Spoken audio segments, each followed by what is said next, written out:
Mwaramutse kandi mwongeye kwirirwa. Uyu munsi rero nkaba mbazaniye inkuru ituruka ku gitekerezo cy'umugabo wari umukire, afite ubutunzi, abayeho neza anezerewe n'umuryango we, bishimanye mu rugo rwose nta kibazo. Ariko kubera amakimbirane, kubera ukuntu yakundaga kumva amabwire, yaje kwisanga mu bibazo. Yaje gusanga yarasenye urugo rwe biturutse ku guhubuka no guhuzagurika no kugira inshuti mbi.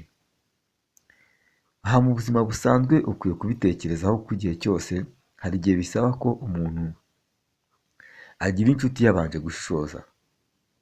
Apana za zindi musangira mu kabari gusa, mugahuzwa n'icyo kunywa, nyamara mu bihe by'ibibazo mudashobora kugira icyo mumarirana. Yari yifitiye rero umuryango mwiza umukunda, anezerewe. Ariko nyuma byaje kugenda nabi.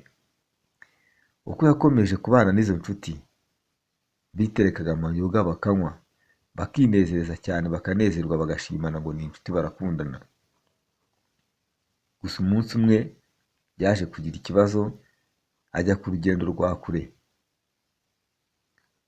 Afashe urugendo rwa kure, yaragiye ahura n'ibibazo, ahura n'ibisambo, biramwambura, biramukubita, biramunoza, maze umugabo agaruka afite ibibazo by'uburwayi. Inshuti ze zikimenya ko yaje, zaje kumusuhuza, ariko zamara kumusuhuza zikongera zikigendera. Bibuka ku nshuti zose yari afite rwose yitaga inkoramutima. Igiye ntigaruke, igiye ntigaruke.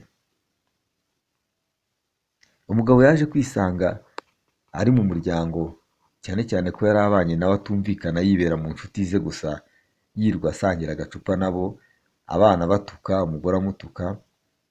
Nta buzima bwiza bwari muri uwo muryango, usibye gusa ko umuryango we wamukundaga. Nyuma rero y'igihe gitoya, yaje gutekereza, abwira umugore ati genda umbwire za nshuti zanjye ko narwaye, noneho burundu nshobora kuba ngiye gupfa.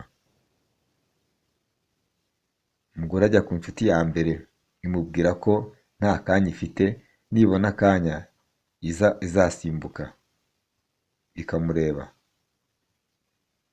Iya kabiri bibuko. Iya gatatu nayo igezeho iramubwira iti rero dore nifitiye ikibazo mu rugo, nta kanya mfite, ariko nimbona akanya nzasimbuka nze murebe tuganire.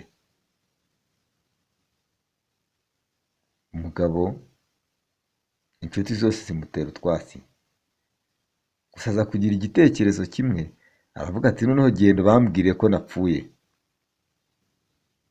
baze kunshyingura. Umugore asubirayo nanone, ageze ku nshuti ya mbere ati dore inshuti yawe yapfuye, inshuti wawe yapfuye, ariko yapfuye amaze kumbwira ngo nze kukubwira uze kumushyingura.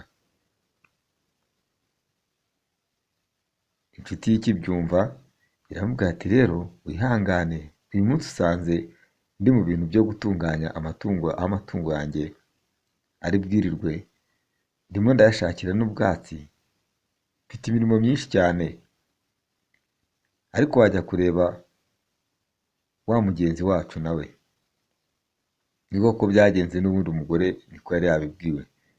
Yesu akomeza nta guhagarara, ajya ku yindi nshuti ya kabiri, nayo bigenda uko.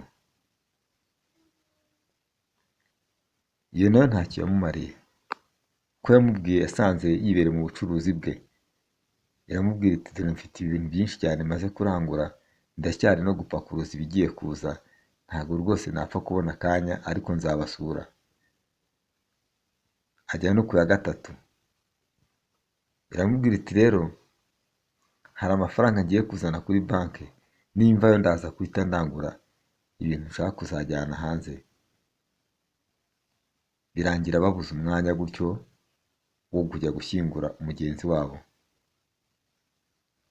Nuko wa mugabo arabihorera, aribana yiyunga n'umuryango, nyuma aza gukira atangira kwijajara ajya no mu kazi arakora abona amafaranga arongera asubirana ubutunzi, maze za nshuti ze arazireka aratunganirwa. Bantu mukurikiye iyi channel yacu Habigid Nduba TV, nagira ngo mwibuke gukora subscribe, kandi namwe ntimukishinge inshuti z'akabari, akenshi na kenshi birangira zigusenyeye bikagenda nabi. Iyo yari impanuro yo kuva kuri Habigid Nduba TV. Murakoze.